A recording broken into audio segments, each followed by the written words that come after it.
আসসালামু আলাইকুম বন্ধুরা, আশা করি সবাই অনেক ভালো আছেন। আপনি যদি একজন ভিশনারি পারসন হয়ে থাকেন তাহলে আজকের এই ভিডিওটা আপনার জন্য, বিকজ আজকে আমরা কথা বলবো ফিউচার রেজুমে নিয়ে। অলরেডি আমরা বিভিন্ন রকমের রেজুমে নিয়ে আপনাদের সঙ্গে কথা বলেছি। আপনাদেরকে আমরা জানিয়েছি যে কিভাবে একটা সিকোয়েন্সিয়াল রেজুমে লিখতে হয়, একটা ফাংশনাল রেজুমে লিখতে হয় কিভাবে, একটা হাইব্রিড রেজুমে কিভাবে লিখতে হয়। আপনাদেরকে জানিয়েছি এনটি রেজুমে কিভাবে লিখতে হয়, ইনফোগ্রাফিক রেজুমে কিভাবে লিখতে হয়। সো এরই ধারাবাহিকতায় আজকে আমরা কথা বলবো ফিউচার রেজুমে কিভাবে লিখতে হয় সেইটা নিয়ে। সো আপনার ফিউচার রেজুমেতে কী কী কন্টেন্ট থাকতে হবে, কিভাবে লিখতে হবে এবং এর টেকনিকগুলো কি, এই সম্পর্কে বিস্তারিত আলোচনা করব। সো প্রথমেই আমাকে সবাই একটু কমেন্টে জানাবেন যে আপনাদের ভিতরে কার কার ফিউচার রেজুমে রেডি করা আছে।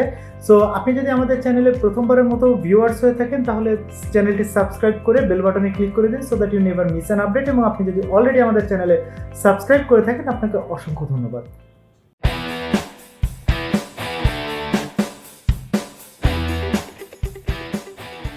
আমরা সাধারণত প্রফেশনালি যে রেজুমেগুলো তৈরি করে থাকি সেই রেজুমেগুলোর এন্ড ইউজার বা রিসিভার হয় একজন রিক্রুটার বা একজন নিয়োগকর্তা। সো তার কাছে আমরা একটা রেজুমি পাঠাই। এই রেজুমিটা আমরা আরেকজনের ইউজের জন্য পাঠাই।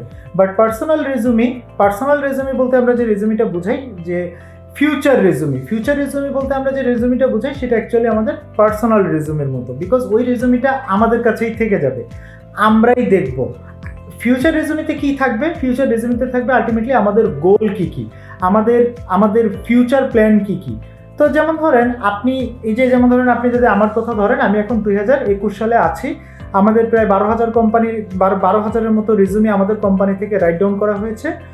সো এরকম। তো এখন আমি যদি আমার ফিউচার রেজুমির কথা চিন্তা করি, তাহলে আমার ফিউচার রেজুমিতে আমি কি কি কন্টেন্ট চাই, আমার ফিউচার রেজুমিতে আমি কি কি কন্টেন্ট চাই। লাইক আমি চাই যে আগামী 1 বছরের মধ্যে আমাদের ফেসবুক পেজে 1 লক্ষ ফলোয়ার আমাদের ফেসবুক পেজে চলে আসুক। আমাদের গ্রুপ যে জায়গায় অলরেডি প্রায় 25,000-এর মতো বোধহয় মেম্বার্সরা আছে, সেটাকেও আমরা চাই 1 লাখ মেম্বার যেন হয়ে যায়। তারপরে আমাদের ইউটিউব চ্যানেলে এখন বেশ ভালো সংখ্যক সাবস্ক্রাইবার চলে এসছে। বাট আমরা ইউটিউবের যে সাবস্ক্রিপশন নাম্বারটা, এই নাম্বারটা এখনও ডিসক্লোজ করিনি। এই নাম্বারটা আমরা ডিসক্লোজ করব সেই দিন যেদিন আমাদের 1 লক্ষ সাবস্ক্রাইবার পুরো হবে সেই দিন। সো আমরা এটাও চাই যে আগামী বছরের মাঝামাঝি সময়ের ভিতরে যেন আমাদের 1 লক্ষ সাবস্ক্রাইবার যেন হয়ে যায়, সেটা আমরা চাই। সো এরকম আসলে আমার অনেক রকমের ইচ্ছা আছে, আমার কোম্পানি নিয়ে বিভিন্ন রকমের ইচ্ছা আছে। যেমন আমি এখন যেই জায়গাতে অফিস করছি সেই জায়গাতে আমরা মানে 3টা ফ্ল্যাট নিয়ে আমরা অফিসটা করছি। হ্যাঁ, সে একটা ফ্ল্যাটে আমাদের বাসা, একটা ফ্ল্যাটে আমার ব্যক্তিগত অফিস এবং একটা ফ্ল্যাটে আমার কলিগরা বসে। এবং আমাদের অফিসটা দোতলায় একটা ফ্লোর এবং 6 তলায় একটা ফ্লোর। ইন ফিউচার আমি চাই এই পুরো বিল্ডিংটা যেন এই পুরো বিল্ডিংটাতেই আমাদের কর্পোরেট আজকের অফিস থাকবে। বিল্ডিংয়ের নাম দিয়ে দিব সিভি টাওয়ার নামে ঢাকায় একটা বিল্ডিংই থাকবে, যে বিল্ডিংয়ের টপ থেকে বটম পর্যন্ত সব জায়গাতে কর্মী যারা থাকবে, টিম মেম্বার যারা থাকবে, তারা শুধুমাত্র সিভি নিয়ে কাজ করবে। সবার জন্য প্রফেশনাল সিভি, এটাকে আমরা আমাদের ট্যাগলাইন হিসেবে পেটেন্ট করিয়ে নিচ্ছি। সো এই যে সবার জন্য প্রফেশনাল সিভি, এটাকে আমরা স্লোগান হিসেবে মানুষের কাছে পৌঁছে দিতে চাই। ঠিক আছে, আমরা চাই শুধুমাত্র দেশে না, দেশের বাইরে বিভিন্ন দেশে বিভিন্ন পেশাজীবীদের রেজুমে লিখতে। অলরেডি আমাদের মনে হয় প্রায় 40-42টার মতো দেশে আমরা রেজুমে রাইট ডাউন করে ফেলেছি। বাট এটাকে আরও বাড়াতে চাই। আমাদের প্রায় 80টার মতো ডিফারেন্ট প্রফেশনালদের রেজুমে তৈরি করা হয়েছে। সো এই জিনিসগুলোকে আমরা আরও এক্সপান্ড করতে চাই, আমরা আমাদের কাজগুলোকে আরও ডেলিগেট করতে চাই, যে একটা কোম্পানিতে যেন কোনো নর্মাল রেজুমি বা সাধারণ কোনো রেজুমি যেন কোনো কোম্পানিতে কেউ ড্রপই করতে না পারে। প্রফেশনাল রেজুমি ছাড়া কোথাও যেন কোনো রেজুমি ড্রপ না হয়। আমরা আমাদের কার্যক্রমগুলোকে ওই মাত্রায় নিয়ে যেতে চাই।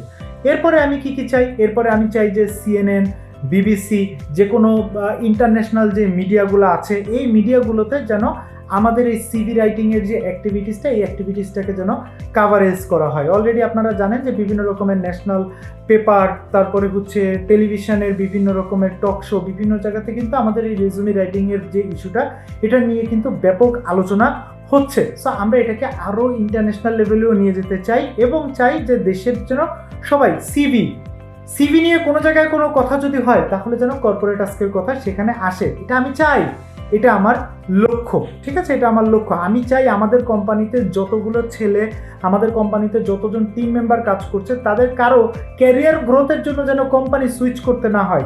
আমাদের অর্গানাইজেশনেই যেন তারা ভালো ক্যারিয়ার করতে পারে। 50,000 টাকা বেতনে কারো যদি জব করতে হয়, 1 লাখ টাকা বেতনে কারো যদি জব করতে হয়, এটা যেন তাকে জব সুইচ করে যেন এই জবটা তার যেন না পেতে হয়, আমার কোম্পানিতেই আমি যেন তাদেরকে এটা দিতে পারি। আমি চাই আমার কোম্পানিতে এসওপি চলে আসুক। যদি অলরেডি আমাদের প্রায় 18টার মতো এসওপি বা পলিসি আছে, যেগুলো আপনারা আমাদের ওয়েবসাইটে গেলে দেখতে পাবেন। এরকম মানে আমি জাস্ট আপনাদেরকে বোঝানোর চেষ্টা করছি যে আমি আসলে আমার কোম্পানিটা কীরকম চাই। সো আমি যদি এখন আমার ফিউচার রেজুমে লিখি, তাহলে আমি ফিউচার রেজুমেতে 2021 সালে কীরকম চাচ্ছি, 2022 সালে কীরকম চাই, 2025 সালে কীরকম চাই, 2040 সালে কীরকম চাই, আমি জিনিসগুলোকে লিখে দেবো। আমি অলরেডি প্রায় 14টা বই আমি লিখেছি। সো 2030 সাল নাগাদ আমার অন্তত পক্ষে আমি আরও 14-15টা বই আমি লিখতে চাই। আমি আর কি জিনিস করতে চাই, আমি বাংলাদেশের সবচেয়ে বড় সুপারস্টার নায়ক শাকিব খানের অটোবায়োগ্রাফি লিখতে চাই। আমি শাকিব খানের অটোবায়োগ্রাফি লিখতে চাই। বিভিন্ন পলিটিক্যালি ইনফ্লুয়েন্সিয়াল পারসন যারা আছে তাদের অটোবায়োগ্রাফি আমি লিখতে চাই, বিকজ আমার অটোবায়োগ্রাফি লিখতে বেশ মানে আমি স্বাচ্ছন্দ্য বোধ করি এবং লেখালেখিতে আমার বেশ ভালো দখল আছে, যেহেতু আমরা CV, resume, profile, portfolio, personal profile, political profile, celebrity profile এগুলো যেহেতু তৈরি করি, সো এগুলো লেখা আমাদের জন্য কোনো ইস্যু না। সো এইটা আমরা চাই। সো এগুলো হচ্ছে আমার ফিউচার প্ল্যান। আমি পৃথিবীর বিভিন্ন দেশে ঘুরতে চাই।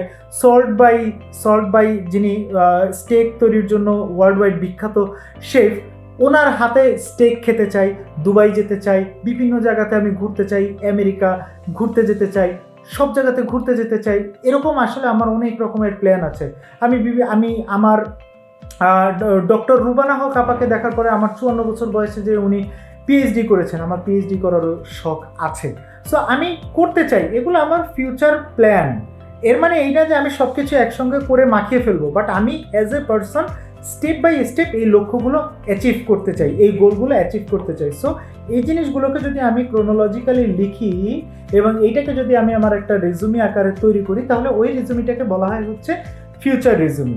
সো যেমন ধর আপনি এখন একজন ফ্রেশার, একটা কোম্পানিতে কাজ করছেন, আজকের থেকে 5 বছর পরে কোন কোম্পানিতে কোন পদে নিজেকে দেখতে চান, 10 বছর পরে কোন কোম্পানিতে কোন পদে নিজেকে দেখতে চান, আপনাকে নিয়ে কোনো পাবলিকেশন হয়েছে এটা কি আপনি দেখতে চান, পৃথিবীর কোন কোন দেশে আপনি ঘুরতে যেতে চান, আপনার ফ্যামিলি নিয়ে আপনার গোল কি, আপনার হেলথ নিয়ে আপনার লক্ষ্যটা কি, আপনার ফাইন্যান্সিয়াল প্ল্যানিংটা কি, আপনার ট্রাভেলিং প্ল্যানটা কি, এইরকম যে ফিউচার প্ল্যান, এই ফিউচার প্ল্যানগুলোকে ওয়েল রিটেন আকারে রাখা, সেটাই হচ্ছে আমরা ফিউচার রেজুমি বলছি। তো আপনাদের মধ্যে যারা যারা আমাদের ভিডিওটা এতক্ষণ পর্যন্ত দেখলেন তাদের সবাইকে অসংখ্য ধন্যবাদ। কার কার ফিউচার রেজুমি আছে আমাকে একটু কমেন্টে জানান, এবং আপনারা চাইলে কিন্তু আপনাদের ফিউচার রেজুমিগুলো আমাদের ফেসবুক গ্রুপে শেয়ার করতে পারেন, সো দ্যাট আমাদের যারা অন্যান্য ভিউয়ার্স আছে তারাও যেন ফিউচার রেজুমি দেখে ফিউচার রেজুমি সম্পর্কে ধারণা লাভ করতে পারে। সবাই ভালো থাকবেন, সুস্থ থাকবেন। ইনশাআল্লাহ পরবর্তী ভিডিওতে নতুন কোনো টপিক নিয়ে আপনাদের সঙ্গে কথা হবে। আল্লাহ হাফেজ, আসসালামু আলাইকুম।